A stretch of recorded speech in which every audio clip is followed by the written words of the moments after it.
मुझे याद है कि जब मैं ये रिलीज़ हुआ था गाना वो पालनहारे निर्गुण नारे तुमरे बिन हमरा कौनो नहीं, तो मेरी एक दोस्त हैं चंदा वजे बहुत अच्छी पेंटर हैं बॉम्बे की, तो उन्होंने मुझे फ़ोन किया, कह जावेद तुम झूठ बोलते हो कि तुम एथीस्ट हो। मैंने कहा क्यों? कह कोई एथीस्ट ऐसा लिख ही नहीं सकता जो ये तुमने लिखा है। तो मैंने कहा भाई एक बहुत बड़ा कॉम्प्लीमेंट आप दे रही हैं मुझे, लेकिन एक बात ना भूलिएगा मैंने गब्बर सिंह के डायलॉग पे लिखे थे, अगर आप रैशनलिस्ट हैं तो फिर आप तो मेल शोविनिस्ट हो ही नहीं सकते, इसलिए कि आपकी समझ में आ जाए कि इतनी खूबी तो कोई होती नहीं मर्दों में जितना हम समझ रहे। मुझे आपके और आपकी जनरेशन के सेंस ऑफ म्यूज़िक से कोई शिकायत नहीं है, बट आई फील बैड कि आपको अच्छा मटेरियल दिया नहीं जा रहा है, because why should be ashamed of your face, why should you B?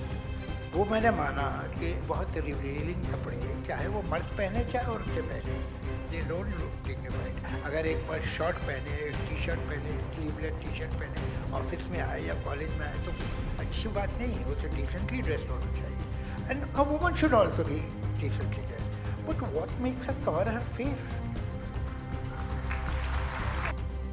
फिल्मों से लेकर कविताओं तक आपके अल्फाजों ने कई बार दिया सुकून। दिल कमबख्त तब भी नहीं भरता, ये अच्छा नहीं लगता। आपकी गहरी सोच और आपकी बेखौफ बुलंद आवाज़ ने आपको बनाया प्रेरणा का मंजर। आपकी गहरी सोच और आपकी बेखौफ बुलंद आवाज़ ने आपको बनाया प्रेरणा का मंजर, पर आज के दौर में ऐसे कलमकार और नज़र नहीं आते, ये अच्छा नहीं लगता। अब देखिए ना जनाब, आज आप इन गलियों में रौनक लेकर आ ही गए। अब देखिए ना जनाब, आज आप इन गलियों में रौनक लेकर आ ही गए, पर इतनी देर जो लगा दी हमें इंतज़ार करवा कर, ये अच्छा नहीं लगा। बट ऑफ कोर्स इंतज़ार की घड़ियाँ अब ख़त्म हैं, सो I request Wani ji to take this session forward. Thank you so much. Thank you very much. Ladies and gentlemen, after this generous, kind and generous introduction and this documentary, I don't know how you are feeling, but I'm dying to listen to myself. Javed साहब, क्यों डरे जिंदगी से क्या होगा, क्यों डरे जिंदगी से क्या होगा, कुछ न होगा तो तजुर्बा होगा।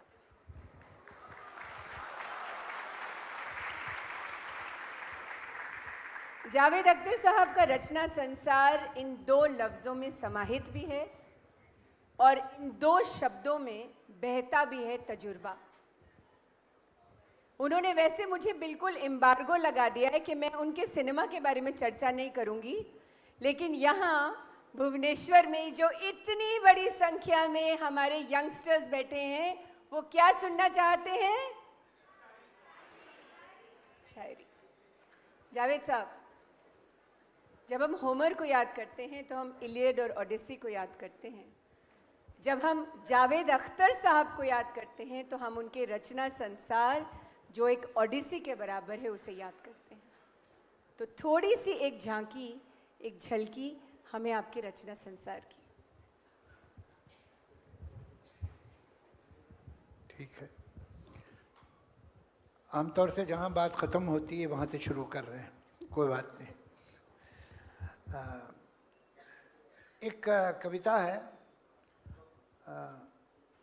ये खेल क्या है। मेरे मुखालिफ अपोनेंट प्रतिद्वंदी, मेरे मुखालिफ ने चाल चल दी है और अब मेरी चाल के इंतज़ार में है, मगर मैं कब से सफ़ेद खानों स्याह खानों में रखे काले सफ़ेद मोहरों को देखता हूँ। मैं सोचता हूँ ये मोहरे क्या हैं। अगर मैं समझूं कि ये जो मोहरे हैं सिर्फ लकड़ी के हैं खिलौने, तो जीतना क्या है, हारना क्या है। अगर खुशी है न जीतने की न हारने का ही कोई गम है, तो खेल क्या है।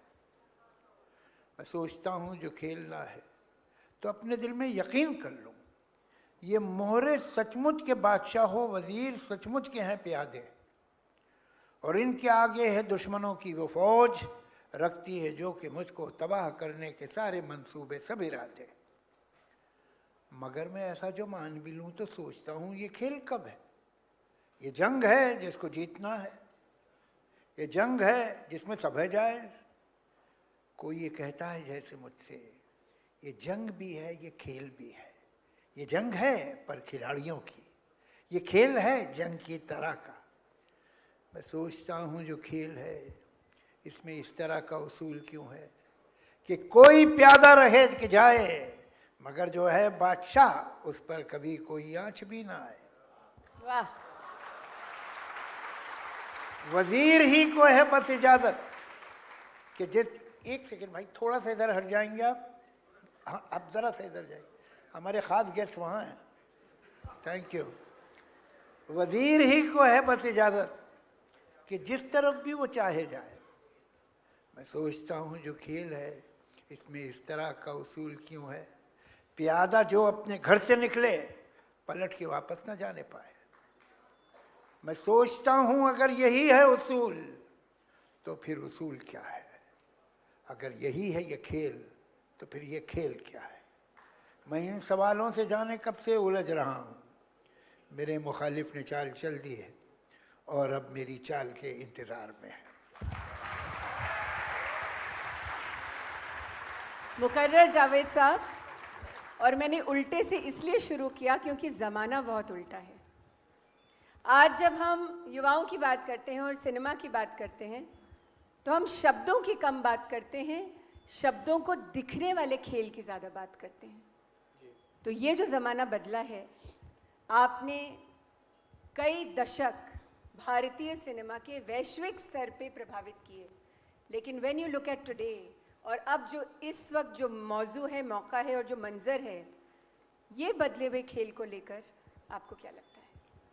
देखिए, सिनेमा हो या एडवर्टीजमेंट्स हो या कोई भी ऐसी चीज़ जो पब्लिक परफॉर्मेंस के लिए है और पब्लिक कंजप्शन के लिए है, वो हवा में नहीं है, वो कोई बाहर से नहीं आई है, वो इस समाज से ही उभरती और निकलती है।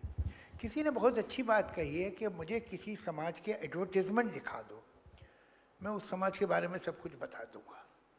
और सही बात है, हमें जो सिनेमा है वो एक सिम्टम है, वो बीमारी नहीं है, वो बीमारी का सिम्टम है। अगर कोई समाज में गड़बड़ है तो आपको सिनेमा में दिखाई देगी। जैसे कि आप किसी की पल्स देखते हैं तो अगर उसकी पल्स तेज चल रही तो आप ये थोड़ी कहते इसकी पल्स में गड़बड़ है, इसको बुखार है, ये कहेंगे। तो इसी तरह जो सिनेमा है वो वक्त के साथ बदलता रहता है, जैसे जैसे समाज बदलता है उसी तरह से उसका एटीट्यूड, उसकी मोरालिटी, उसके वैल्यू सिस्टम चेंज होते हैं। देवदास आज नहीं बनेगी, देवदास बनेगी तो आज नहीं चलेगी। ये वो समय था कि जब फ्यूडल ज़माना ख़त्म हो रहा था और गुस्सा इंसान अपने ही ऊपर निकाल सकता था, अपने बड़ों पे नहीं, अपने समाज पे नहीं। तो ये जो सेल्फ डिस्ट्रक्शन देवदास का था वो उस वक्त की वैल्यू थी, आज नहीं हो सकता। उसके बाद आपने वो भी देखा कि एक हीरो आया जिसको कहते थे रेबल स्टार। वो रेबल स्टार क्या करता था कि वो अपने माँ बाप से कहता था कि जहाँ तुम शादी के लिए कह रहे हो मैं वहाँ शादी नहीं करूँगा। ये उसका रेबल था, सारा रेबेलियन ये था। वो समाज से रेबल नहीं करता था, वो सिर्फ माँ बाप से कहता था कि मैं शादी नहीं करूँगा जहाँ तुम कर रहे हो, मैं तो हीरोइन से शादी करूँगा। तो वो रेबल कहलाता था। उसके बाद बहुत आगे बढ़ के आपको एंग्री यंग मैन मिला। ये एंग्री यंग मैन हवा से नहीं आया, ये वो वक्त था कि जब एक्स्ट्रा कॉन्स्टिट्यूशनल फोर्सेस पहली बार इफ़ेक्टिव हो रही थी सोसाइटी में, एक मूवमेंट शुरू हो रहा था, एक लॉ एंड ऑर्डर ख़तरे में था, या एवरेज इंडियन का भरोसा इंस्टीट्यूशंस पे ख़त्म हो रहा था। ये सारा जो चक्कर हुआ, जो जेपी मूवमेंट था, ये सब ये आसपास की चीज़ें हैं। उस वक्त ये एक ऐसा कैरेक्टर हीरो बनना कि जो अपना इंसाफ खुद ढूंढता हो, वो नेचुरल था। ये 1952 में नहीं हो सकता था एंग्री यंग मैन। तो उसी तरह से वक्त के साथ जहाँ विलन देखिए, कभी ठाकुर साहब और ज़मींदार विलन होते थे, आज तो नहीं होंगे ना, अब ज़मींदारी ही नहीं रही, तो अब कहाँ ज़मींदार विलन होगा। एक ज़माने में जो अंडरवर्ल्ड था बड़े शहरों का, जब अर्बनाइजेशन शुरू हुआ तो वो विलन था, फिर वो हीरो हो गया। जब ज़्यादा अर्बनाइजेशन हुआ तो वही हीरो ही बन गए। एक ज़माने में पुलिस ऑफिसर और पॉलिटिकल लीडर्स को विलन बनाते थे तो पूरी ऑडियंस क्लब करती थी, अब वो भी नहीं रहा है, वो भी सिनेसिज्म ख़त्म हो गया। कुछ दिनों तक हमने पाकिस्तान से काम चलाया कि चलो भाई वहाँ से विलन, अपने घर में नहीं तो बाहर से मंगाओ। वो भी अब ख़त्म हो गया है। अभी वो थक गए, हम कितनी बार दिखाएंगे, वो तो चलते रहते हैं। तो अब हमारी पिक्चर है तो मोनोटोनस नहीं हो सकती ना, वो है तो वो भी चला गया। आजकल हम लोग बगैर विलन के हैं, हमारी पिक्चर में बड़े विलन नहीं होते, इसलिए कि जो विलन होते हैं वो तो हम खुद बनना चाहते हैं, तो विलन कैसे दिखाएं। तो ये समाज में जो होता है उसका रिफ्लेक्शन आप सिनेमा में देखते हैं। हुआ क्या है, मैंने हल्का सा इशारा उस वक्त भी किया था, इससे पहले भी, हमने लिटरेचर को, लैंग्वेज को इम्पोर्टेंस नहीं दी पिछले 40-45 साल में। आप एक बात बताओ, मैं बड़ी ख़तरनाक बात कह रहा हूँ आपसे, आज अगर कोई आदमी अपनी मदर टंग सही बोल लेता है, अगर उड़िया सही बोलता है या गुजराती सही बोलता है या हिंदी सही बोलता है या मराठी सही बोलता है और अच्छी बोलता है, तो एक सर्कल है, एक अपर क्लास जो है हमारी, अपर मिडिल क्लास है, वो ये सोचेगी कि इसका पालन पोषण ठीक नहीं हुआ है, ये कुछ बड़े हम्बल बैकग्राउंड से आया है।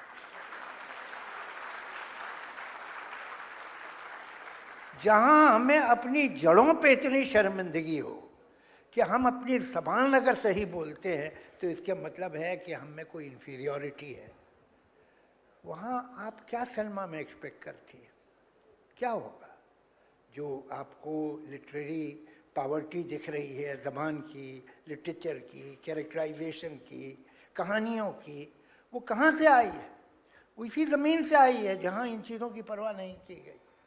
आज आप अगर अपने किसी भी भाषा के, हिंदुस्तान की किसी भी भाषा के बड़े राइटर्स का नाम लेंगे जो आज से 60 साल पहले, 70 साल पहले, 80, मैं ये नहीं कह रहा हूँ 200 साल पहले, 20th सेंचुरी के, अर्ली 20th सेंचुरी के बड़े राइटर, हमारा जो नौजवान है उसने शायद नाम भी नहीं सुना होगा, और सुना होगा कहीं गड़बड़ में तो पढ़ा तो नहीं होगा। तो जब हमने अपने बच्चों को डिस्कनेक्ट कर दिया रूट से, फिर हम क्या शिकायत कर रहे हैं कि वो कैसी फिल्में बना रहे हैं, बनता नहीं। तो जब भाषा की बात करें और हम एक साहित्योत्सव में बैठे हैं, एक लिटरेरी फेस्टिवल में बैठे हैं, और बहुत सारे ऐसे भाषाई सैनिक भी यहाँ हैं जो आपकी बात से सहमत भी होंगे, लेकिन ये भी कहेंगे कि हमें बाहर की दुनिया भी तो देखनी है। हमें तो बाहर की दुनिया देखने के लिए भी तो किसी किस्म की भाषा की जरूरत है। अरे भाई, तो ये why create a situation either और, ये आइदर और ही गलत है। जो लोग अपने बच्चों को अंग्रेज़ी नहीं पढ़ाते वो बच्चों से दुश्मनी करते हैं, और जो नहीं पढ़ा पाते उनके लिए दुख है, इसलिए कि अगर माँ बाप, आज तो माँ बाप का वैल्यू सिस्टम ये है कि कैसे भी पंजों पे खड़े होकर बच्चे को ऐसे स्कूल में भेजना चाहते हैं जहाँ वो अंग्रेज़ी सीखे, इंग्लिश सीख ले। वो ज़रूरी है, मगर not at the cost of your mother tongue. होना ये चाहिए कि दोनों ही चीज़ें ज़रूरी। अगर आप अपने बच्चे को अंग्रेज़ी नहीं पढ़ाते तो दुश्मनी करते, अगर आप अपने बच्चे को जो भी उसकी मातृभाषा है वो नहीं पढ़ाते तो भी दुश्मनी करते। ये दोनों ही चीज़ें चाहिए, और बच्चों में सीखने की बहुत ताकत होती है। ये तो बाद में हम थक जाते हैं, हम नहीं सीख पाते ज़्यादा, वो तो सब सीख लेंगे। बायलिंगुअल होना तो बच्चे के लिए मामूली बात है, कोई बड़ी बात नहीं। कहीं ऐसा तो नहीं हुआ है जावेद साहब कि हम अपना बचपन भूल गए हैं? We have forgotten our own childhood. हम बड़े होने की होड़ में इतना ज़्यादा आगे बढ़ गए, हमें एडल्ट इतनी जल्दी होना था कि हम भूल गए हमारी बचपन के क्या अनुभव थे, क्या हमारी वो चीज़ें थी जिन्होंने हमें सिखाया, और हम बड़े होने की होड़ में इतना ज़्यादा आगे बढ़ गए कि हम भूल गए कि हम जब बच्चे थे तो हम कैसे थे। जो भूल गए वो तो एडल्ट्स हैं, ये शिकायत आप बच्चों से तो कर ही नहीं सकती। तो अगर बड़े हो के आप भूल गए तो बड़े हो गए ना, तो ये बच्चों का प्रॉब्लम नहीं है। बच्चे को तो याद है कि मैं बच्चा हूँ। किस्सा क्या है कि हम लोग होशियार, स्मार्ट बहुत होते जा रहे हैं। हम हर चीज़ को समझते हैं कि इसको 2 × 2 4 और 2 बड़ा तो 6 हो गए। हर चीज़ इस तरह से मैकेनिकली नहीं होती है। कुछ चीज़ें जो है बनाई जाती हैं, कुछ ग्रो करती है। यही सीढ़ी में और पेड़ में फ़र्क है। पेड़ ग्रो करता है, सीढ़ी बनाई जाती है। तो हमको ऐसा है कि दोनों ही चीज़ें हमारे पास होनी चाहिए। जो इंस्टिंक्टिव हमारी ग्रोथ है, जो हमारे इमोशनल ग्रोथ है, वो सीढ़ी की तरह नहीं होती, तो वो ग्रोथ भी चाहिए, और वो सीढ़ियाँ भी चाहिए, वो जीने भी चाहिए, स्टेयरकेसेस भी चाहिए, वो भी चाहिए, वो बनानी भी होंगी, दोनों। तो विजडम चाहे वो EQ हो या IQ हो, दोनों चीज़ें चाहिए, वो ज़रूरी है। हमारे यहाँ कुछ गड़बड़ है एजुकेशन सिस्टम में। मैं यहाँ इसलिए कहूँगा कि मैं यहाँ बैठा हूँ एक एजुकेशन। आप हिंदुस्तान के किसी भी शहर में चले जाइए और एक 8-9 साल के बच्चे या बच्ची से स्कूल में जाके कहिए, बेटा ये पेपर है, ये पेंसिल, एक सीनरी बनाओ। कोई भी हिंदुस्तान की किसी स्टेट के किसी शहर में चले जाओ, वो बच्चा बनाएगा 4 कोन लाइक पहाड़ या 3, उसके पीछे से निकलता हुआ सूरज जिसकी किरणें दिख रही होंगी, सामने एक एस शेप दरिया, एक पेड़, एक झोपड़ा और हवा में उड़ते हुए पंछी। पूरे हिंदुस्तान में 8-9 साल का बच्चा ये बनाएगा। What kind of education we are giving to our children? कि उस बच्चे के अंदर आपने तो क्रिएटिविटी यहीं से मार डाली। ये यूनिफॉर्मिटी आ कहाँ से गई है? वो अपने मोहल्ले के जो पड़ोस में रहते हैं उनकी तस्वीर क्यों नहीं बनाता? वो अपने माँ बाप की तस्वीर क्यों नहीं बनाता? वो अपने गली का स्केच क्यों नहीं बनाता? वो सामने जो आंगन में पेड़ है वो क्यों नहीं बनाता? कोई सोच नहीं रहा।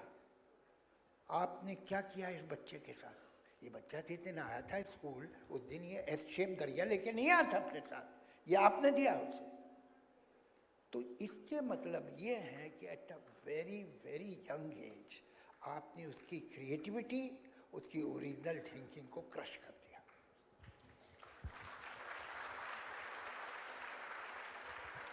ये क्यों होता है? ये मैं सवाल कर सकता हूँ, जवाब नहीं दे सकता है। तो जो एजुकेशनिस्ट हैं, जिन लोग का ये काम है, उन्हें सोचना चाहिए। ऊंची इमारतों से मकान मेरा गिर गया, ऊंची इमारतों से मकान मेरा गिर गया, कुछ लोग मेरे हिस्से का सूरज भी खा गए। जावेद साहब बकौल। जावेद साहब, आज के बच्चे एक बहुत बड़ी टेक्नोलॉजी से जूझ भी रहे हैं और उसे सीख भी रहे हैं, जिसका नाम AI है।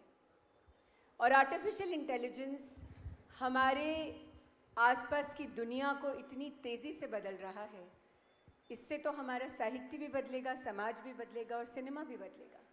आपको क्या लगता है, AI एक लोन डेविल है या एक अननोन मॉन्स्टर है? जो टेक्नोलॉजी होती है, जो साइंस होती है, उसकी कोई मोरालिटी नहीं होती, वो एमोरल होती है। वो आप उसे कैसे यूज़ करेंगे, दैट विल डिसाइड कि वो अच्छा है कि बुरा है। वो अपने अंदर सिर्फ एनर्जी है, वो अपने अंदर सिर्फ एक प्रावस है, एक फैसिलिटी है। उस फैसिलिटी को न्यूक्लियर एनर्जी से आप बहुत सारी बिजली भी दुनिया में पैदा कर सकते हैं, इरिगेशन भी कर सकते हैं, बॉम्ब भी बना सकते हैं। वो आपकी मर्जी है, आप क्या करेंगे। एनर्जी है या जो रिसोर्स है वो अपने अंदर अच्छा है बुरा नहीं है। आर्टिफिशियल इंटेलिजेंस भी अपने अंदर अच्छी बुरी नहीं है, उसका यूसेज क्या होगा। और अभी आप जो देख रही हैं, it is in the cradle, ये कुछ नहीं है। आप ज़रा 5 साल हुआ नहीं, ये 100 साल बाद, अब सब कुछ 5 साल में हो जाता है। हद तो ये है कि सरकारें भी 5 साल में ही बदलती हैं। तो अच्छे से अच्छा और बुरे से बुरा, मेरा मतलब ये है कि 5 साल में हो जाता है। तो वो होगा। अभी जो हम देख रहे हैं ये कुछ नहीं, ये झलक है, ये एक प्रोमो है उसका जो होने वाला है। जहाँ तक फियर की बात है, कोई पहली बात नहीं है कि हमको थोड़ा सा डर लग रहा है कि भाई इससे क्या हो जाएगा। अगर आप हिस्ट्री पढ़ेंगी तो आपको मालूम होगा कि जो भी इन्वेंशन हुए हैं, जो भी डिस्कवरी हुई है, जो समाज का कंजर्वेटिव हिस्सा था, उसने हमेशा उसे अपोज किया और एक बहुत ही उसमें एक टेरराइज फीलिंग आई कि भाई क्या होगा। हद तो ये है कि रेलवे इंजन से भी लोग डर गए थे और रेलवे इंजन के ख़िलाफ़ जो है वो बड़ी मुहिम चलाई गई थी कि ये क्या है, ये तो डेविल्स व्हीकल है। बड़ा वेटिकन ने उसके ख़िलाफ़ बोला था।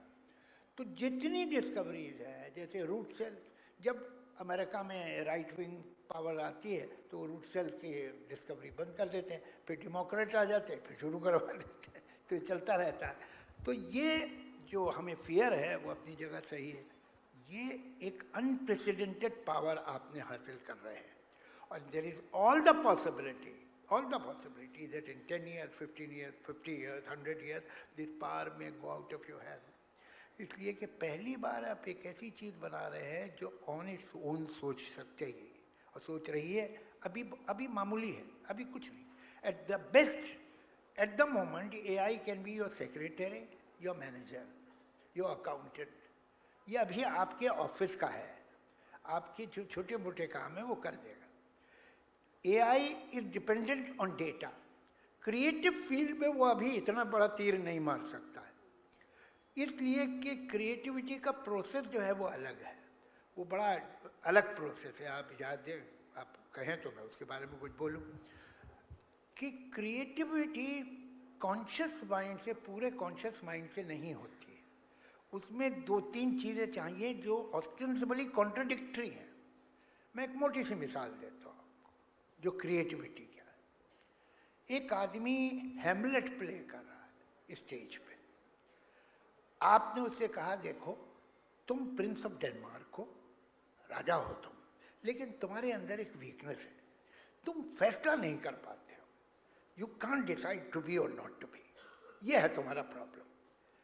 अब वो एक्टर तो सही काम तभी कर पाएगा जब वो इस बात को इंटरनलाइज कर ले, ये बिलीव करे कि मेरा नाम हैमलेट है, मेरा नाम कुछ और नहीं है, हैमलेट है, मैं एक प्रिंस हूँ जो डेनमार्क का प्रिंस है, मेरी एक ही वीकनेस है कि मैं फैसला नहीं कर पाता। जब वो उसे अपने उतार लेगा तभी सही काम पर। आप तो खुद बहुत अच्छी एक्टर है, तो आपको अंदाजा है ये। चलिए, हो गया। डायरेक्टर ने उसे बताया है कि वहाँ एक चौकमार्क लगा है, वो वाली जो लाइट है ना, तुम वहाँ पहुँच जाना, to be or not to be, that is the question कहते हुए, और वो वाली लाइट फेस, ज़रा फेस ऊपर रखना तो लाइट तुम्हारे फेस पे आएगी, और वो चौकमार्क पे खड़े होना। अब ज़रा ध्यान दीजिए, ये 2 उल्टी बातें हैं। भाई, एक्टर अगर ये बिलीव करे कि वो प्रिंस ऑफ डेनमार्क है तो उसे चौकमार्क कैसे याद रहेगा? और अगर चौकमार्क याद है तो ये कैसे बिलीव करेगा कि वो प्रिंस ऑफ डेनमार्क है? लेकिन हकीकत क्या है कि वो दोनों काम एक साथ करता है। ये तो फिजिकल है तो आप देख रहे हैं, लेकिन एक पेंटर के अंदर, एक पोएट के अंदर, एक म्यूजिशियन के अंदर यही प्रोसेस अंदर होता है, उसके दिमाग के अंदर, कि 2 डिफरेंट फोर्सेस एक वक्त में काम करती हैं जो कि देखने में एक दूसरे के ऑपोजिट है। ये फैसिलिटी अभी AI के पास नहीं है। AI का डेटा एक ही है। AI वो कर सकता है जो हो चुका है, वो रिक्रिएट कर सकता है, क्रिएट नहीं कर पाएगा। अभी हो सकता है 10 साल बाद कर ले, who knows, लेकिन अभी उसकी लिमिटेशन है। AI की मदर की डेथ बचपन में नहीं हुई थी, उसकी गर्लफ्रेंड ने उसे छोड़ के ज़्यादा अमीर लड़के से शादी नहीं कर ली थी, उसके रिश्तेदारों ने उसे नहीं बताया था कि तुम तो कुछ कर ही नहीं सकते, तो उसके पास अभी वो ह्यूमिलेशन, वो हर्ट, वो सारी तकलीफ़ें जो सबकॉन्शियस में चली जाती हैं और सारी ज़िंदगी आपको गवर्न करती हैं, वो भी है नहीं। सबकॉन्शियस भी चाहिए कॉन्शियस माइंड के साथ फॉर क्रिएटिविटी। क्रिएटिविटी सारी की सारी, जैसे मुल्कों के बीच में नो मैन लैंड होता है, ऐसे ही कॉन्शियस माइंड और सबकॉन्शियस माइंड के में भी एक नो मैन लैंड, क्रिएटिविटी वहाँ होती है। एक तरफ पैशन है, एक तरफ इमोशन है, फीलिंग है, ड्रीम्स हैं, फैंटेसी है, और दूसरी तरफ क्राफ्ट है। Every art has a craft which is totally mathematical. ये दोनों चीज़ें एक साथ मिलती हैं तब काम होता है। अभी ये रिचनेस उनके पास नहीं आई है, तो क्रिएटिविटी को फिलहाल कोई चैलेंज नहीं है। It may happen after 10 years। तो माल मत्ता ये है जावेद साहब कि लेखक अभी सेफ हैं, हाँ, क्रिएटर्स अभी सेफ हैं, अगर अच्छे हैं तो।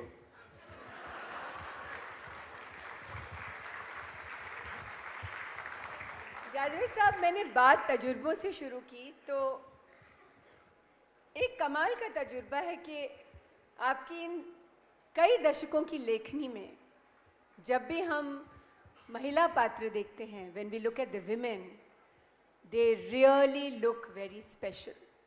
वो बहुत सशक्त हैं, एम्पावर्ड हैं, और आप खुद बहुत ही एम्पावर्ड महिलाओं की संगत में रहे हैं, है ना? चाहे वो आपकी ज़िंदगी की हमसफ़र हों या आपकी बिटिया जो आपकी लेगेसी बहुत पुरजोर तरीके से आगे लेके जा रही हैं। Tell us, what is this amazing world that you have created over so many decades when it comes to women and their characterization? And I should take the credit that I have created it. I have inherited it. I was born in a family where all the women were working women. और कब मैं बात कर रहा हूँ 75 साल पहले की, जब मैंने आंखें खोली, मैंने देखा तो मेरी माँ वर्किंग वूमन थी, माई आंट्स वो वर्किंग वूमन, जो मेरी सीनियर कज़न थी all of them working woman. मैंने अपनी किसी रिश्तेदार को बुर्का पहने कभी नहीं देखा. ये सब वर्किंग वुमेन थी with their opinion about every topic under the सन.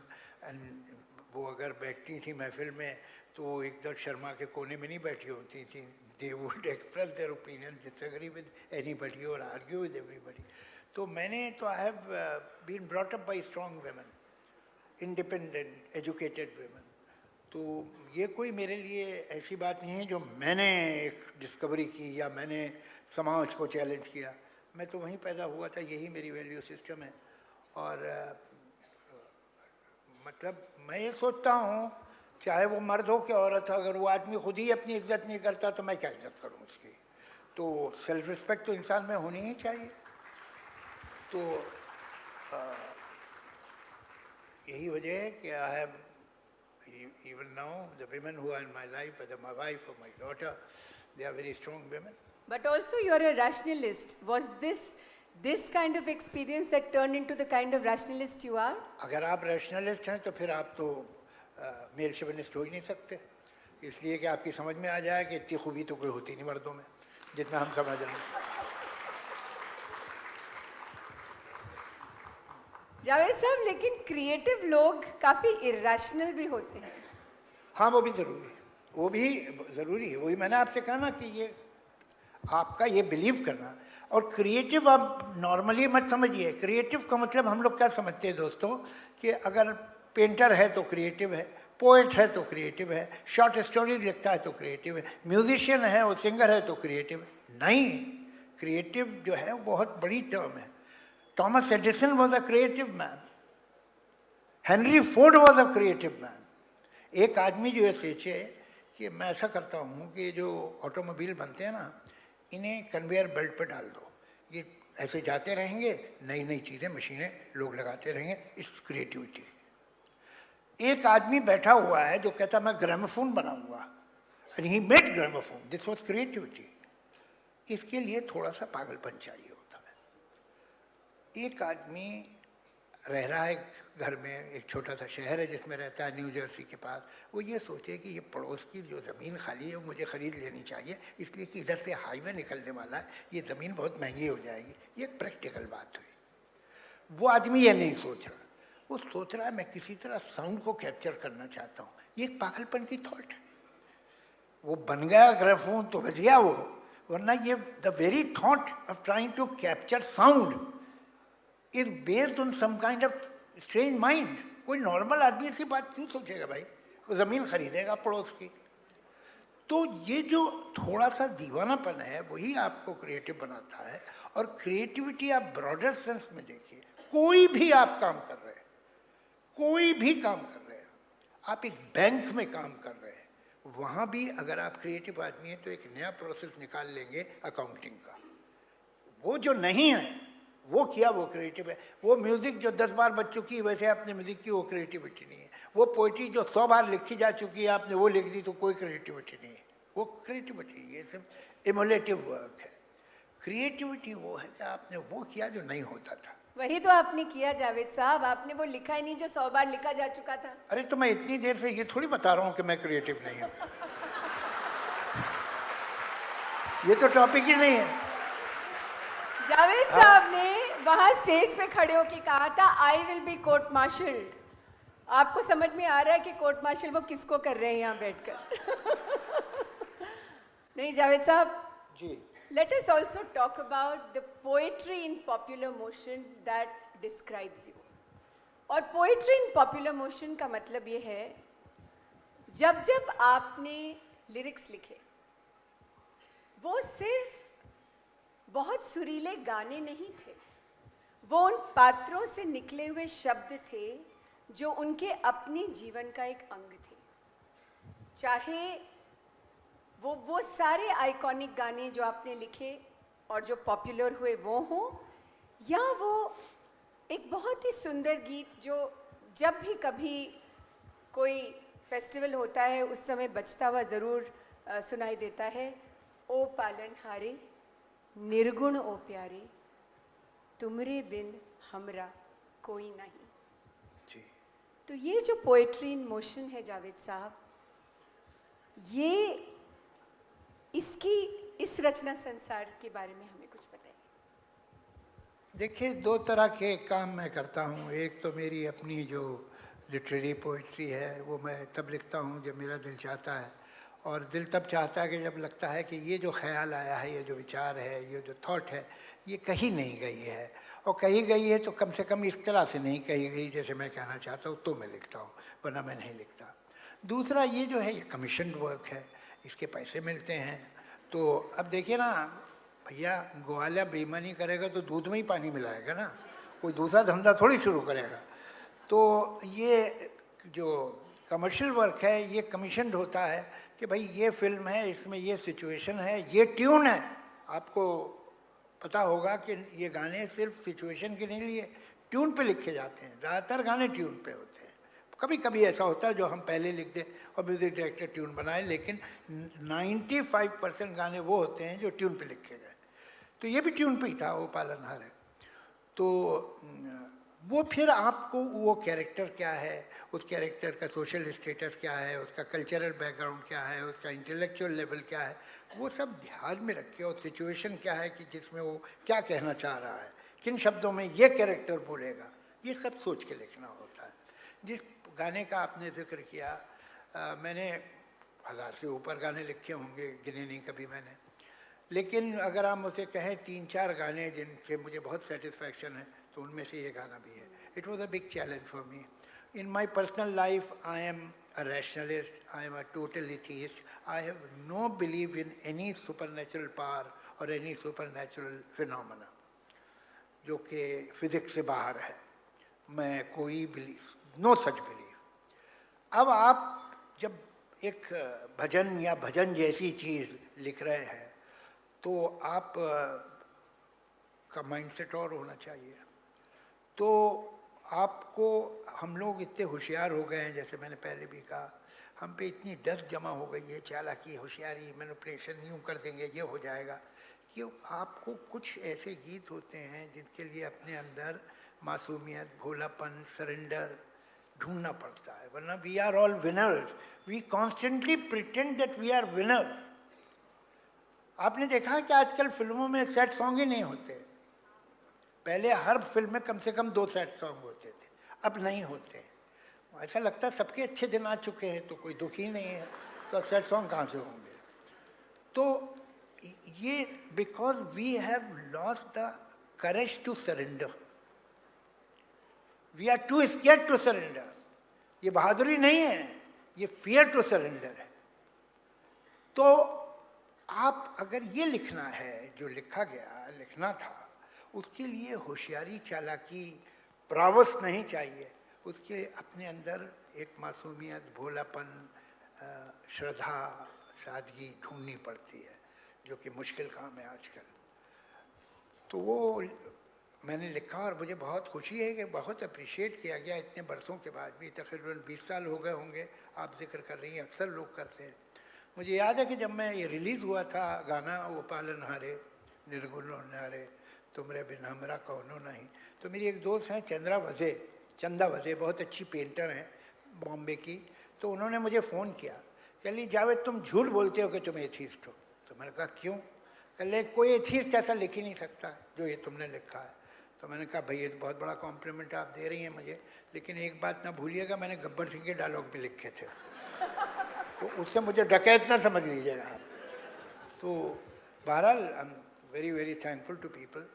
और मुझसे अगर आप पूछे कि तुमने ज़िंदगी में जो 3-4 डिफ़िकल्ट गाने लिखे उनमें से कौन था, उनमें से एक ये था, because it needed sincerity and simplicity, जो आजकल ज़रा रेयर हो गई है।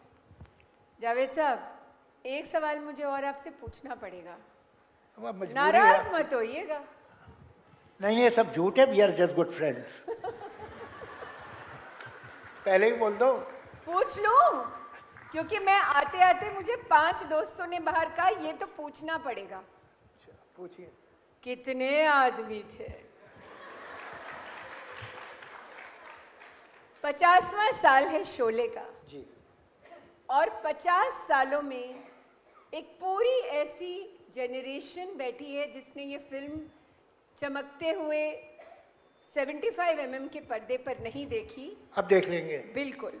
जनवरी में पूरे हिंदुस्तान में रिलीज हो रही है पिक्चर, और अपने ओरिजिनल एंड के साथ। हुआ ये था कि this film was release during emergency, और जब वो सेंसर बोर्ड में गई तो उन्होंने कहा कि ये जो कैरेक्टर है तो पुलिस ऑफिसर रह चुका है, रिटायर हुआ है, पुलिस ऑफिसर था, how can he take law into his own hand. हालांकि बेचारे के हाथ ही नहीं थे फिर भी।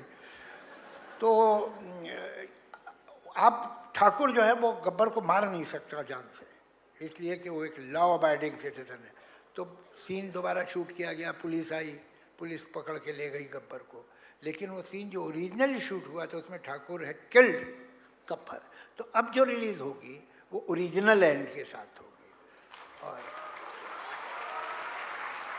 जी, लेकिन मैं कहने का यह प्रयास कर रही थी कि इन 50 सालों में जिस जेनरेशन ने चमकते पर्दे पर ये फिल्म नहीं देखी वो भी इस डायलॉग को जानती है। तो इसका मतलब ये लिखी हुई लाइन, चाहे मेरे पास माँ है या कितने आदमी थे, बसंती तुम देखा जावेद साहब, इसे कहते हैं टाइमलेसनेस। और ये टाइमलेसनेस जो आपके पास है, जो आपकी पूरी रचना संसार का जुज है, इसे आज जब हम इसका आकलन करें तो ये टाइमलेसनेस, ये एक तो ऐसा नहीं है कि मेरे पास है, कभी हो जाता है कभी नहीं होता। अगर मेरे पास होती तो फिर मैं तो सिर्फ शोले ही जैसी पिक्चरें लिखता और सभी इतनी बड़ी हिट होती है, ऐसा नहीं होता है। कभी कभी चीज़ें सही बैठ जाती हैं, कभी नहीं बैठती है, कभी बहुत ज़्यादा सही बैठ जाती है। और है कि साइंस में है कॉज एंड इफ़ेक्ट, लेकिन हमारी ज़िंदगी में मोस्टली इफ़ेक्ट एंड कॉज होता है कि जब कुछ हो जाता है तब हम उसके रीज़न ढूंढते हैं। अगर रीज़न यही थे तो अब मालूम हो गया ना रीज़न, चलो दोबारा कर दो, ऐसा नहीं होता। ख़ासतौर से क्रिएटिविटी में कब कौन सी चीज़ कितने प्रोपोर्शन में बैठती है, बड़ा ये एक अजीब खेल है। एक आदमी है, वही उसकी वही 2 आँखें, 1 नाक, 2 हाथ पाँव हैं जैसे हमारे जैसा, वो सुपरस्टार हो गया है, दुनिया उस पर पागल है, उसमें क्या बात है। और कुछ दिनों बाद वही आदमी नज़रों से उतर गया तो फिर वो वही आदमी, वही सूरत, वही शक्ल है, और वो सुपरस्टार नहीं रहा, उसमें वो मैजिक नहीं रहा। तो क्या था, निकल गया। ये बड़ा मुश्किल है इसे एनालाइज करना। तो क्या चीज़ बैठ गई इतनी, मगर बैठ गई। अगर हमें मालूम होता तो हम दोबारा कर देते। कितने आप उसे रैशनलाइज कीजिए, लेकिन एक एक्स फैक्टर का मतलब ये है कि वो जो हमें नहीं मालूम, जो हमारी समझ के बाहर है, तो वो एक्स फैक्टर होता है इस चीज़ में। आप और होता है भाई, वो चाहे वो बीथोवन की सिम्फनी हो, 6th सिम्फनी हो, या माइकल एंजेलो का एक स्कल्पचर हो पियाता, या एक हो मोनालिसा की स्माइल हो। अब मोनालिसा की स्माइल में ऐसी क्या बात है कि दुनिया पागल है कि जब आप जाइए वहाँ पर लूव्र में तो 100 आदमी उस छोटी सी पेंटिंग को घेरे खड़े हुए होते हैं, किसी भी वक्त जाइए और देख रहे होते हैं उसे। उसमें ऐसा क्या जादू है, क्यों है, क्या मालूम। और अगर है तो फिर उसकी हर पेंटिंग में होना चाहिए था, अगर उसे पता था। ऐसा नहीं होता। कभी कभी कुछ सही हो जाता है जिसे न बनाने वाला ठीक से जानता है और न अप्रिशिएट करने वाला ठीक से जानता है। उसको हम रैशनलाइज करने की कोशिश करते हैं, लेकिन अगर रैशनलाइज हो गया है, आपने पता लगा लिया है कि किस वजह से हुआ, तो दोबारा कर दीजिए। साइंस में तो ये है कि भाई हमने मालूम कर लिया, ये एलिमेंट्स हैं, इनको आप साथ में रखेंगे तो ये रिजल्ट निकलेगा। लैब में 10 बार का, ये 10 बार करके दिखा देंगे आप। लेकिन ये लैब जो है ज़िंदगी की, ये बड़ी अनप्रेडिक्टेबल है, इसमें नहीं होता है। लेकिन कुछ तो ये फॉर्मूला है कि एक बार नहीं, 2 बार नहीं, हजारों बार, लाखों बार आपने लिखा, लोगों को याद रहा। आपने लिखा, लोगों ने गुनगुनाया। आपने लिखा और लोगों ने उन कैरेक्टर्स को ऐसे देखा कि जैसे वो उनकी जिंदगी के हिस्सा हो। अरे भैया, ये बार बार अब सचिन तेंदुलकर ने 200 से ज़्यादा सेंचुरीज बना ली तो बना ली, तो ठीक खेलता होगा। और क्या कह सकते हैं। अच्छा, जिस एक्स मगर फैक्टर सचिन की तेंदुलकर भी स्टेडियम से निकलते वक्त ये कह के नहीं जा सकता था फील्ड पे कि अब तो मैं 100 बना के ही वापस आऊंगा। हालांकि बनाए उसने, पर गारंटी तो नहीं दे सकता था ना। अच्छा, जिस एक्स फैक्टर की आपने बात की, जी, यहाँ उस एक्स के आगे बैठा हुआ एक जेन जी भी है और वो तड़प रहा है आपसे बात करने के लिए। तो यहाँ पे हम कुछ देर के लिए अपने युवा जरूर, मित्रों जरूर, के जरूर, लिए जरूर। जरूर मंच खोलेंगे, लेकिन मित्रों एक नियम आप फॉलो करेंगे। कृपया छोटा सवाल पूछें, अपनी ओपिनियन ना दें और पॉइंटेड सवाल पूछें जावेद साहब से। तो आप हाथ ऊपर कर सकते हैं। माइक नहीं नहीं, ये सब सो आई रिक्वेस्ट वॉलंटियर, आप हैंड माइक पहले ले और वॉलंटियर्स ही सवाल पूछना चाह रहे हैं।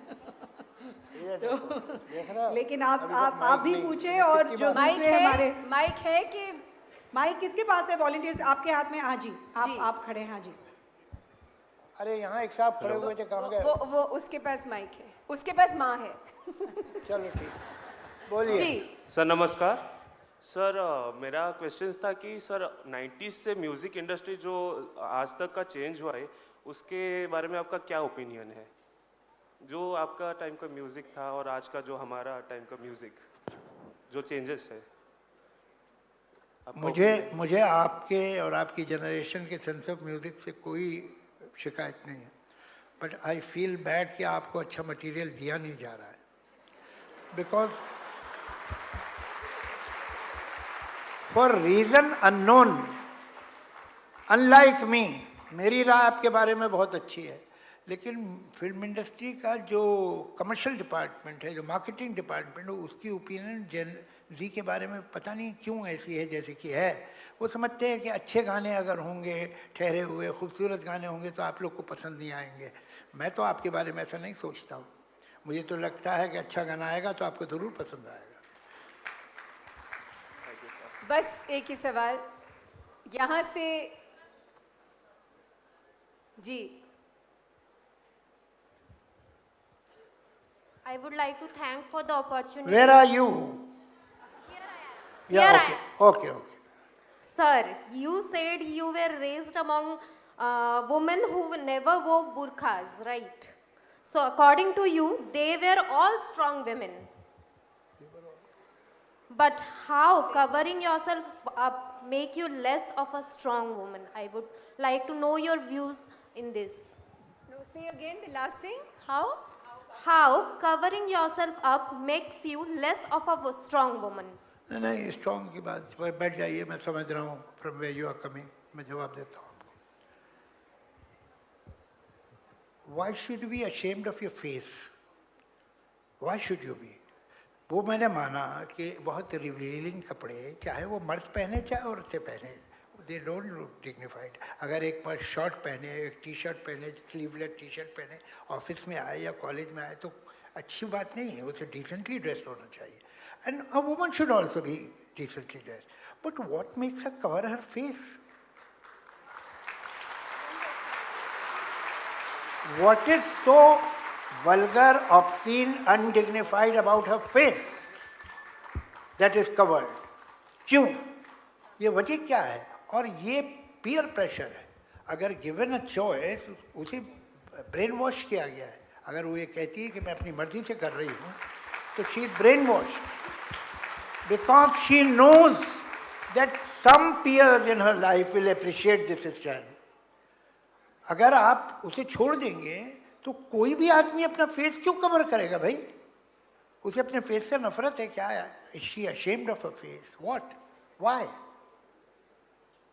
हाँ बोलिए। Good afternoon, sir. A very good afternoon. So many years into writing, have you ever faced a writer's block in your entire life? Oh, many times, many times. And what have been your inspiration ji ji, after मैं that? आपको बता देता हूँ। जब मैं अब तो मैंने स्क्रिप्ट राइटिंग बहुत दिनों बाद अभी 2 स्क्रिप्ट लिखी हैं। अब वो पहले अपने बच्चों को सुनानी पड़ेंगी, इसलिए कि बाहर सुनाऊंगा तो कहेंगे क्यों भाई, दोनों का प्रोडक्शन है तो इस स्क्रिप्ट में क्या खराबी है कि बाहर बेच रहा है, ये अपने बच्चों को नहीं दिया इसने, तो उन्हें ही पहले देनी पड़ेगी। देखता हूँ वो लेते भी हैं कि नहीं। लेकिन ये कि मैं जिस ज़माने में फुल टाइम स्क्रिप्ट राइटर था, तो ऐसा मेरे साथ बहुत बार हुआ है कि मुझे लगा कि इतनी साइनिंग अमाउंट मुझे दे दिया गया, क्या लाया, नहीं भाई ये सब नहीं।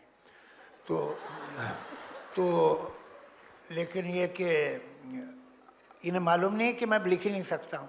जो कुछ मैं लिख सकता था लिख चुका हूँ। मैं इनके किए हुए 5 स्टार होटल रूम में बैठा हुआ हूँ, सामने सफ़ेद पेपर है, पेन मेरे हाथ में है, and I have no thought in my mind. और वो पैसे जो इन्होंने दिए थे वो तो मैं खा चुका हूँ, तो अब मैं क्या करूँ? तो मैं हमेशा एक ही बात सोचता था कि ऐसा करता हूँ कि मैं भाग जाता हूँ और जाके सांगली में सेटल हो जाऊँगा। सांगली महाराष्ट्र में एक सिटी है जो मैंने नहीं देखा हुआ था, मगर क्यों सांगली में क्यों सोचता था ये मैंने बाद में सोचा। इसलिए कि मैं तब तक कोई आदमी नहीं मिला था जिसने कहा हो मुझसे कि मैं सांगली से आया हूँ, या कोई आदमी कि मैं सांगली जा रहा हूँ। तो मुझे सांगली बहुत सेफ जगह लगती थी कि यहाँ से कोई आता जाता ही नहीं है, तो यहीं जाना चाहिए। और मैं जब सांगली अभी 1.5 साल पहले गया था, एक वहाँ पर वो था ऐसे ही कॉन्फ्रेंस था, तो मैंने उनसे बताया साहब मैं तो फैंटेसाइज कर रहा था आपके आना बहुत बरसों से, अब आया हूँ। तो ये होता है कि आपकी नहीं समझ में आता। ये जो बोलते ना वर्क इज वर्शिप, सब बकवास है। Work rubs your nose on the carpet. पहले आप में इतना इनकॉम्पिटेंस की फीलिंग दिलाएगा आपको, आपको लगेगा आपको अपने आप से नफरत होने लगेगी, आपकी नाक ज़मीन पर रगड़ेगा वर्क, और फिर भी आप डेस्परेशन में कोशिश कर रही होंगी, धीरे धीरे कुछ थॉट आएगा, फिर वो धीरे धीरे क्लियर होना शुरू होगा, and gradually you will become the master of the work, but it takes time. I believe that there could be many more very good writers, मगर ये जो शुरू का ह्यूमिलेशन का पीरियड होता है, ये उसमें क्विट कर जाते हैं। अरे यार अपने से तो नहीं हो रहा। लिखते हैं तो ऐसा हमको होता है, इतने बरसों की प्रैक्टिस के बाद एक पेज लिखा, ये क्या लिखा है, क्या बकवास है, कोई फ्लो ही नहीं है लैंग्वेज में, ये वर्ड कितने गलत लग रहे हैं। फिर कोई बात नहीं, फेंक दो, दोबारा लिखो, वो भी फेंक दो, दोबारा। धीरे धीरे आपकी समझ में आएगा कि क्या नहीं लिखना है, उसी से पता चलेगा कि क्या लिखना है। तो ये हम शुरू में जो हमें ब्लॉक आता है या सेंस ऑफ इनएडुकेसी आती है, इनकॉम्पिटेंस आता है, यू फील इन्फीरियर, इनकॉम्पिटेंट, ख़त्म बिल्कुल, उसे घबराना नहीं चाहिए, लगे रहो, फिर करो and then you will get the grip. तो मुझे बहुत बार होता है, अभी भी होता है। थोड़ी सी डेमोक्रेसी रखे हम, वहाँ बहुत सारे लोग। हाँ, 2 बात। यस सर, हियर सर, अब जो बोले थे कि क्रिएटिविटी को एआई दखल नहीं कर सकता, आज ही की बात है कि मेरा बेटी ने बोला कि पोएम मुझे लिखना है कि मुझे स्कूल में दखल करना है, तो उन्होंने बोला कि मुझे एआई में दे दो, मैं लगा दूंगा और उसमें एक पोएम लिख निकल जाएगा। तो मैंने तो उनसे मना किया। फिर भी जब मैं कोई फिल्म का स्क्रिप्ट लिखता हूँ, ये लिखता हूँ, तो मुझे भी ये लगता है कि भाई एआई में दे दो, प्रॉम्प्ट दे दो और वो आ जाएगा, कुछ आ जाएगा, कुछ उसमें मिलावट करके बना दो, ये हो जाता है। दूसरा क्वेश्चन जो मेरा है, आपने माना कि कोई नहीं बना सकता, प्रेडिक्ट नहीं कर सकता क्या हिट है, क्या ये गडली फार्मूला नहीं है कि वो ऊपर वाला कोई डिसाइड कर रहा है कि क्या हिट होगा, क्या हिट नहीं होगा? ऊपर वाला कौन? बैल्कनी में जो है, जो आप नहीं बोल रहे हैं। आप पहले बोले कि आप you do not believe God,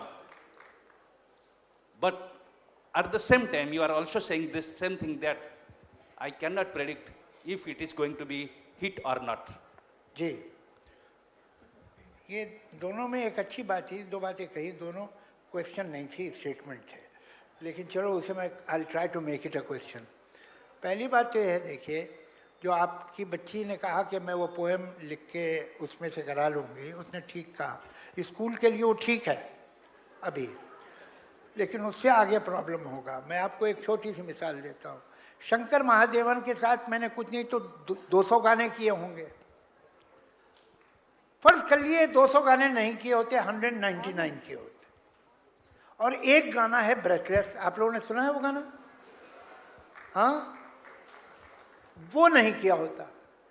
अब मैं एआई से कहता कि एक गाना दो जो जावेद अख्तर की वोकेबलरी में हो, शंकर महादेवन की ट्यून में हो, बहुत अनयूजुअल गाना, क्या वो ब्रेथलेस दे सकता था?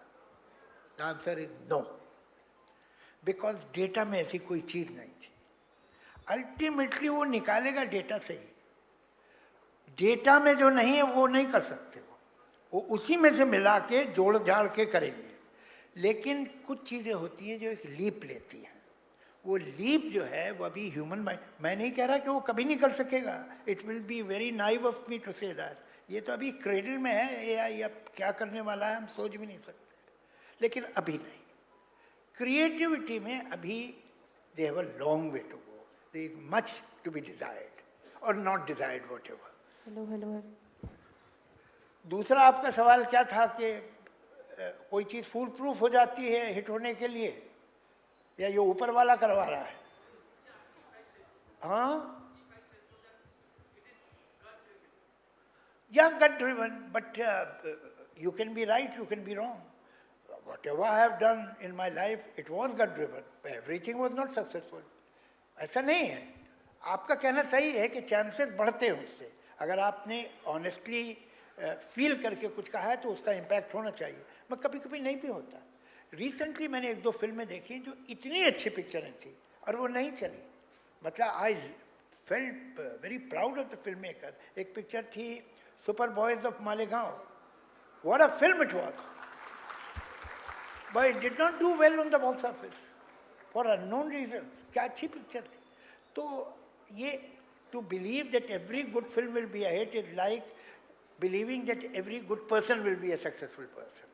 ऐसा नहीं होता, कभी नहीं हो पाता, कभी होता है।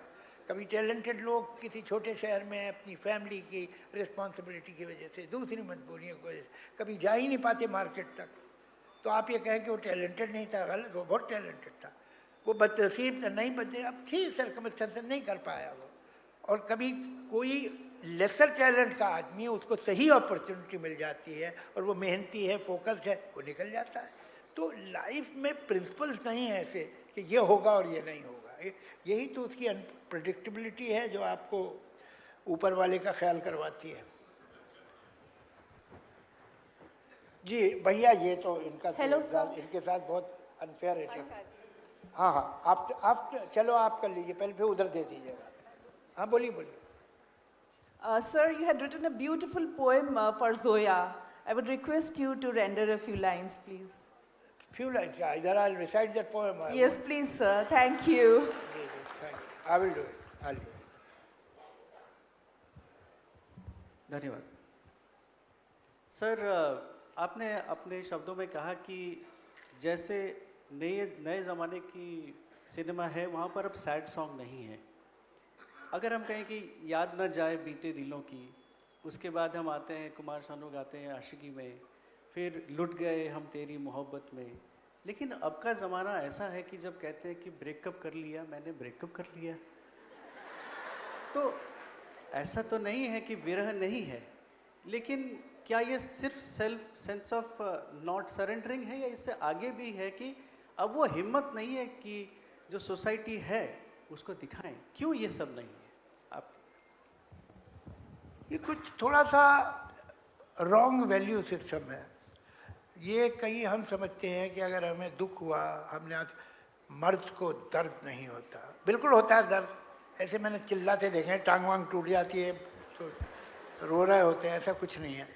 तो हम ये हमारी जो अब ये एक commercial so called liberal society बनी है, उसमें you want to pretend that you are a winner, और they have, because they have no sympathy with the loser. जो हार गया उससे उन्हें कोई दिलचस्पी भी नहीं है।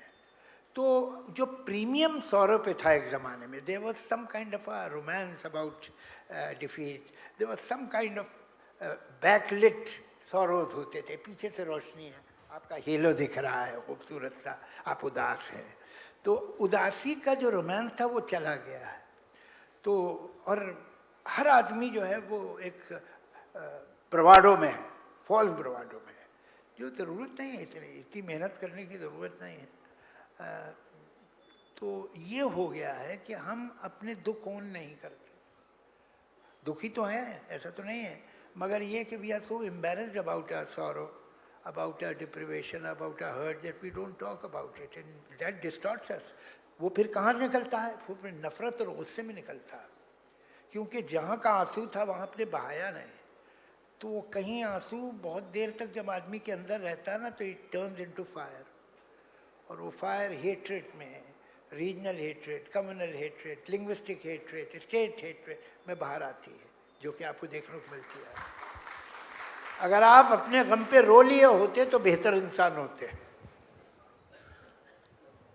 जी, good afternoon sir. Good afternoon. आपने कुछ महीने पहले कुछ फिल्मों के बारे में बात की थी जो बहुत ही मिसोजिन था, और आप अभी उस तरह की फिल्में बढ़ने लगी हैं, तो आपको क्या लगता है हमारे जो यंगर जनरेशन है और वो जेनजी है, वो उस फिल्मों की जो माइंडसेट है उसको कैसे लेंगे और उसका प्रभाव हमारे समाज पर कितना रहेगा और कैसे रहेगा? देखिए, मैं तो ऐसा बिलीव करता हूँ कि समाज का असर फिल्मों पे ज़्यादा होता है। समाज फिल्में बहुत बिगाड़ रहा है, फिल्में समाज नहीं बिगाड़ रही, ये समाज है जो फिल्में बिगाड़ रहा है। ये कोई कहता नहीं है, जैसे कि कुछ भी हो जाए तो एक रिलीजियस आदमी गॉड को ब्लेम नहीं करेगा, उन्होंने उसका कुछ होगा, उसने कुछ सोच के ही ऐसा किया होगा जो मैं बर्बाद हुआ हूँ, ब्ला ब्ला। उसी तरह से जो शोमैन हैं, जो शो बिजनेस में लोग हैं, उनके गॉड है ऑडियंस, उसकी वो बुराई करने की हिम्मत ही नहीं रखते कि इसमें कोई खोट है। सच ये है कि समाज में कुछ मॉरल गिरावट आई है जो आपको दिखती है। देखिए, obscene गाने, वल्गर गाने कोई 80s में इन्वेंट नहीं हुए थे, ये पहले भी थे। जब नया नया वो आया था रिकॉर्ड, म्यूजिक रिकॉर्ड, तो तब भी उसमें गाने आते थे ऐसे जो किसी फिल्म के नहीं होते थे, ऐसे ही प्राइवेट, मगर वो घरों में नहीं सुने जाते थे, वो महफिलों में नहीं सुने जाते थे। लेकिन आप 80s के गाने देखिए, पीछा प्रिटी वल्गर, और वो तो हम कितने घरों में मैं गया हूँ कि जहाँ लोग कहते हैं देखिए हमारी ये बच्ची जो है 8 साल की बच्ची है, इस गाने पे कितना अच्छा डांस करके दिखाती है, बेटी अंकल को दिखाओ, और वो डांस करके उस गाने पे दिखा रही है बच्ची। तो कहीं मॉरल डिप्रिवेशन सोसाइटी में आया है, और उसकी वजह ये है कि हम अपनी लैंग्वेज से, अपने कल्चर से, अपने संस्कारों से कटे। ये एक पैकेज है जो हमारे हाथ से चला गया। तो इस खोखले माहौल में यही सारी घटिया चीज़ें घुस जाती हैं जहाँ खाली जगह है। और ये जब अप्रिशिएट होता है तो वो जो पैसा कमाने के लिए गाना बना रहा है या फिल्म बना रहा है, उसे लगता है अगर इनका ये टेस्ट है तो दे दो इन्हें। ये हिम्मत नहीं कर सकता 1950 में ऐसे गाने की, और 1950 में कोई पिक्चर में इस तरह का गाना नहीं आ सकता था जिस तरह के गाने 80s में आए। क्यों?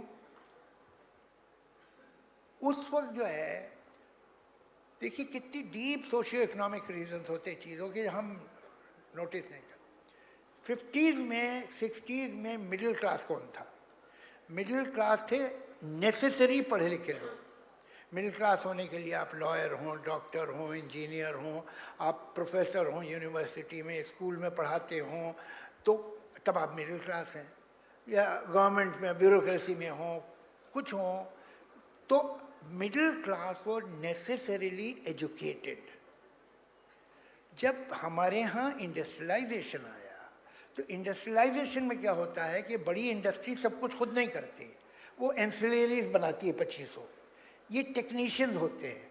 एक आदमी है जिसको वो साइकिल की वो जो होते हैं, क्या बोलते हैं उसे, साइकिल में जो पहिए में स्पोक्स बनाता है, उसको उन्होंने कहा तू काम एक कम कर बेटा, तू अपनी छोटी फैक्ट्री खोल ले, तू साल में हमको 2 टन स्पोक्स देगा। वो आदमी की तो लाइफ बन गई, वो स्पोक्स बना बना के दे रहा है। And by the virtue of this fact this man came into middle class. 15 crore आदमी 80s में मिडिल क्लास में आए, 15 crore. They were not necessarily educated, they were from the ancillaries of the industry everywhere. They were not, हमारी generation जो थी वो तो 3rd generation, 2nd generation, 4th generation educated थी। ये नहीं थे, इन्होंने अपने बच्चों को अच्छे स्कूल में भेजा, लेकिन ये नेसेसरीली एजुकेटेड नहीं थे। That reflected everywhere, that reflected in politics, that reflected in cinema, that reflected in music. वो पॉलिश नहीं थी। उसकी वजह क्या है? That culture is the last thing to come, it takes at least 3 generation to come and 3 generation to go. जब सब कुछ खत्म हो जाता है तो कल्चर ही बचता है, फिर उसे 2 जनरेशन लगती हैं जाने में, और जब सब कुछ आ जाता है तो 2 जनरेशन लगती है कल्चर आने में। तो ये घटिया गाने जो हैं वो अप्रिशिएट हुए, घटिया फिल्में अप्रिशिएट हुई, घटिया पॉलिटिक्स अप्रिशिएट हुई, जो नहीं हो सकती थी पहले। I am not saying that communalism was invented in 80s, communalism बहुत बरसों से है, लेकिन it had certain sophisticated value, some faith, some level of decency, जो खत्म हो गया। जावेद साहब, ये जो ऑब्जेक्टिफिकेशन ऑफ विमेन वाली बात है, इस पर एक बात ज़रूर हमें जाननी है आपसे। जब हम सिनेमा एस्थेटिक्स की बात करते हैं तो हम सोसाइटल एस्थेटिक्स को सिनेमा के साथ नहीं जोड़ते, और यहीं पर देयर इज़ अ डिस्कनेक्ट। जो दिखता है कि तड़ातड़ एक हीरो दूसरी हीरोइन के पीछे थप्पड़ मारे जा रहा है और लोग ताली मार रहे हैं, कितनी सारी मुन्नियाँ बदनाम हो रही हैं और बहुत सारी शीला जवान हो रही हैं, और सबको लग रहा है कि वाह क्या गाने लिखे जा रहे हैं। जावेद साहब, ये जो सिलसिला है बदमज़गी का, इससे गुरेज क्यों नहीं होता हमें? Because it is a fantasy of so many men. That's why. वो खुद नहीं मार पाते हैं, इसलिए वो तो 10 गुंडों से भी नहीं लड़ पाते, लेकिन जब हीरो 10 गुंडों को मारता है उन्हें खुशी होती है। तो अगर वो किसी औरत को इंसल्ट करता है, this is their fantasy and that's why they appreciate it, they are sick. Thank you. Good afternoon sir. Sir here. Sir, हमने आपके बहुत सारे गाने सुने हैं, आप जो लिखते हैं वो बहुत अच्छा हमको। सर इधर हैं हम सर। और सर हम ये पूछना चाहते हैं कि 1 2 3 और एक लड़की को देखा तो ऐसा लगा। सर, इन गानों के पीछे एक कोई ना कोई तो एक कहानी होगी ज़रूर, क्योंकि सभी के पीछे कुछ ना कुछ आपका कहानी होता है, और ये सब कुछ हमको बहुत मोटिवेट करता है कि हम भी ऐसा कुछ लिख सकते हैं। Thank you. अगर आपका ये ख्याल है कि मैं आपको सब कुछ बता दूंगा तो गलत है।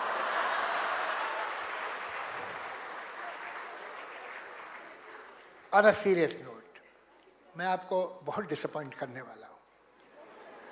हुआ ये कि जब ये विधु विनोद चोपड़ा की पिक्चर थी, इनकी स्क्रिप्ट कंप्लीट हो गई थी, अपना R.D. बर्मन म्यूज़िक डायरेक्टर थे, मैं गाने लिखने वाला था, तो एक सेशन हुआ जिसमें सारे actor, cameraman, editor, everybody was there, the whole unit, और वो R.D. बर्मन के म्यूज़िक रूम में वो सेशन हुआ, बड़ा हॉल था उनका, और सबको स्क्रिप्ट सुनाई गई। तो सब ने अपनी अपनी राय भी दी, अप्रिशिएट भी किया, ये भी किया। मैंने एक बात उनसे कही कि देखो भाई, एक जगह है जहाँ पर आपने गाने की सिचुएशन नहीं बनाई है, वहाँ बहुत अच्छा गाना आ सकता है, तो आप वहाँ एक सिचुएशन डाल दीजिए गाने की। जो सवाल कर रहे थे वो चले गए, वापस आइए भाई। कहाँ? हाँ, यहीं रहिए, आपकी वजह से कष्ट कर रहा हूँ मैं। तो उन्होंने कहा भाई ये तो कोई जगह नहीं है, अभी तो 4 सीन बाद वो लड़के लड़की मिलेंगे, उसके बाद उनका रोमांस है, 6 सीन के बाद गाना है, अभी यहाँ क्या होगा? अभी तो मिले भी नहीं है वो, सिर्फ उसने एक खिड़की पे देखा है लड़की को, बस की खिड़की। तो मुझे ऐसा लगता है कि अच्छा गाना बन सकता है यार। तो कह ले अच्छा आपको ऐसा लगता है तो आप लिख लाइए, हम ले लेंगे। अब ट्यून भी इसलिए नहीं थी कि सिचुएशन ही नहीं थी। तो कब मिले? तो मैंने कहा आप देखिए कमाल का गाना होगा। मैंने चूँकि सब लोग अपोज कर रहे थे तो I had to defend my point strongly. तो तय हुआ कि वेडनेसडे को 4 बजे मिलते हैं और सब लोग आएंगे, आप गाना लेके आइए। मैं बाहर निकला, कोई दूसरे कामों में भूल गया कि मुझे गाना लिखना है।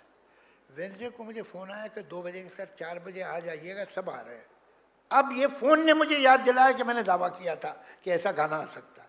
And I was so embarrassed कि मैं इतने जाके इन सबको, उसमें अनिल कपूर भी और ये भी, वो एवरीबडी वाज कमिंग, कि मैं इनको बोलूँगा कि वो मैं भूल गया लिखना, ये तो ख़राब लगेगा। तो मैं ड्राइव कर रहा था, सोच रहा था कि how do I save my face. तो मुझे एक आइडिया आ गया रास्ते में।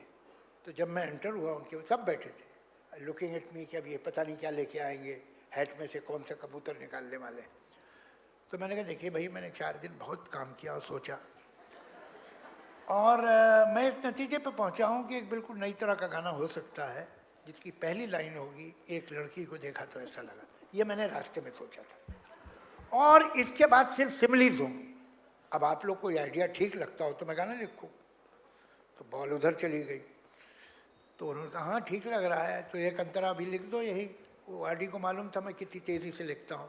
तो मैंने एक कोने में बैठ के जो आप पहला अंतरा सुनते हैं वो गाना वहीं के वहीं अंतरा लिखा, और उसके बाद बाकी 2 अंतरे बाद में लिखे। तो मुझसे अक्सर लोग पूछते हैं बड़े मीनिंगफुल अंदाज से कि ये बताइए कि इसका सोर्स ऑफ इंस्पिरेशन क्या था। तो मैं उन्हें बताता नहीं हूँ, मगर मेरा सोर्स ऑफ इंस्पिरेशन था टेरर, कि मैं उन्हें क्या बोलूँगा। अब दूसरी बात बताऊँ, अभी तो इतने बरस हो गए हैं तो जाहिर है सबकी उम्रें बढ़ गई हैं, मगर बॉम्बे में अभी भी 8-9 ऐसी मिडिल एज या ओवर मिडिल एज औरतें हैं जो ये समझती हैं कि गाना मैंने उन्हीं के लिए लिखा है। और मैं किसी को भी कॉन्ट्रडिक्ट नहीं करता हूँ। जब वो ऐसा इल्ज़ाम देखो तो मुझे पता है तुमने क्यों लिखा है, तो मैं शर्मा के आंखें झुका लेता हूँ। जावेद साहब हाँ। ये मुखालता तो लेकिन बहुत कमाल है और बड़ा अजीब, तो क्या है, मतलब अजब है? रहने तो अकाउंट में पड़ा रहेगा। दोस्तों हम बातें तो जावेद साहब से कई दिन, कई घंटे, कई महीने, कई सप्ताह कर सकते हैं, लेकिन सबसे बड़ी बात यह है कि जो शब्दों का जादू जावेद साहब के पास है वही है जिसने इतने दशक तक इतने सारे चरित्रों को और इतने सारे गीतों को जिंदा रखा। और जावेद साहब, we collectively thank you for this. But before we wind it up, I had promised a poem to her, वो मैं सुनाता हूँ। Sure. ये पोएम, इसका नाम है दोराहा। जी। ये मैंने डेडिकेट की थी अपनी बेटी जोया को, लेकिन यहाँ जितनी बेटियाँ बैठी हो सबके लिए।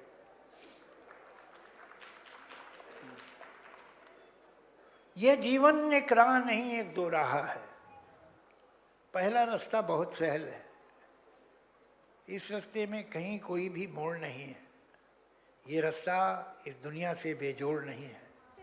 इस रास्ते पर मिलते हैं रीतों के आंगन, इस रास्ते पर मिलते हैं रिश्तों के बंधन, इस रास्ते पर चलने वाले कहने को सब सुख पाते हैं, लेकिन टुकड़े टुकड़े होकर सब रिश्तों में बंट जाते हैं। अपने पल्ले कुछ नहीं बचता, बचती है बेनाम सी उलझन, बचता है सांसों का ईंधन, जिसमें उनकी अपनी हर पहचान और उनके सारे सपने जल बुझते हैं। इस रास्ते पर चलने वाले खुद को खोकर जग पाते हैं, ऊपर ऊपर तो जीते हैं, अंदर अंदर मर जाते हैं। दूसरा रास्ता बहुत कठिन है, दूसरा रास्ता बहुत कठिन है। इस रास्ते में कोई किसी के साथ नहीं है, कोई सहारा देने वाला हाथ नहीं है। इस रास्ते में धूप है, कोई छांव नहीं है, जहां तसल्ली भीख में दे दे कोई किसी को, इस रास्ते में ऐसा कोई गांव नहीं है। तुम इस रास्ते पर ही चलना, मुझे पता है ये रास्ता आसान नहीं है, लेकिन मुझको ये गम भी है तुमको अब तक क्यों अपनी पहचान नहीं है। जावेद साहब, मैं बहुत इंस्पायर्ड फील कर रही हूँ और मैं जाते जाते एक बहुत पॉपुलर कपलेट को आपकी नज़र कर रही हूँ अपने तरीके से। खुदी को कर बुलंद इतना, जहां आपसे ये पूछे बता तेरी रजा क्या है। बहुत बहुत शुक्रिया जावेद साहब सर, आपके इस रचना संसार के लिए, और हम जैसे छोटे छोटे कलाकार जो आपसे इतनी सदियों से, इतने दशकों से प्रेरित होते रहे, सिर्फ आपका शुक्रिया अदा कर सकते हैं और मुतमईन हैं कि हम आपसे और सीखें और जोया और फरहान का रचना संसार आगे जाए, यही हमारी कामना है। Javed sir. Thank you Javed sir इधर सर एक आखिरी सवाल मेरे तरफ से। मैं एक सिंगर के पर्सपेक्टिव से पूछना चाहता हूँ। जब भी मैं किसी के लिए गाना I mean, जब गाना गाता हूँ, जैसे आपके लिखे हुए गाने हैं, एक लड़की को देखा तो ऐसा लगा, देखा एक ख्वाब तो ये सिलसिले हुए, तो एक सिंगर के पर्सपेक्टिव से सबसे इम्पॉर्टेंट चीज़ है कि उस गाने के इमोशंस को समझे। तो मेरा सवाल ये है कि लिरिसिस्ट के जो ओरिजिनल जो वर्ड्स लिखे हुए हैं, एक सिंगर उसको किस तरीके से अच्छे से समझे और उसको फीलिंग के साथ गाए किसी के लिए। Okay, we won't be able to take any more questions, please. हाँ जी सर। अब ये तो आपने अजीब सवाल किया कि वो किस तरह से समझे। भाई जितनी अकल होगी उतना ही समझेगा वो। सर कभी कभी उससे आगे कैसे समझ पाएगा वो? कभी कभी सर ऐसे होता है डिफिकल्ट वर्ड्स या डिफिकल्ट वर्ड डिक्शनरी में देख लीजिए, इसमें क्या प्रॉब्लम। हाँ डिक्शनरी है, उसमें कौन सा आपको क्या लड़की डिफिकल्ट वर्ड लगा? क्या मालूम भाई, कैसे इमोशंस एक्सप्रेस करें वो कभी कभी डिफिकल्ट पड़ जाता है। बताइए इसमें कोई डिफिकल्ट वर्ड बताइए। चलो चलिए, थैंक यू सो मच। एक बार जोरदार तालियां हो जाए जावेद साहब के लिए, और thank you Wani ji for beautifully moderating this session. We have doctor Revati Behera, वो हमारी एक फैकल्टी हैं इकोनॉमिक्स की। सर एक छोटा सा भेंट आपके लिए, आइए बेटा जल्दी आओ। She is a faculty from SOA, economics faculty, and she wants to gift a painting.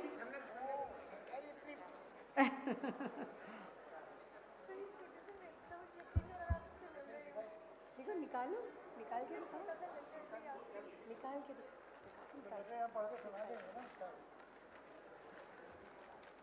तो मैं एक रात में और फिर कॉपियाँ भी चेक करनी थी, तो जो बना सकती हूँ।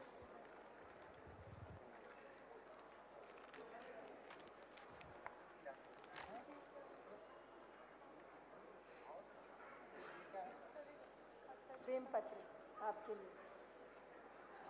लेटर भी आया है चिट्ठी। सर मैंने जश्न एकता में आपको देखा था 2 साल पहले, बहुत मुश्किल से। हमारे यहाँ भी अब देखिए ये पोस्ट और टेलीग्राफ का जो सिस्टम है, मतलब ये लेटर मुझे कम से कम 40 साल लेट आया है। मुझे आपसे बेहद प्यार है। अरे भाई ये 40 साल पहले का खत था जो अब पहुँचा है। चलो एक स्टैंडिंग ओवेशन जावेद साहब के लिए सबकी तरफ से। Thank you so much sir, we are indebted, grateful for your presence. सोआ साहित्य सम्मान 2025 अवॉर्डी।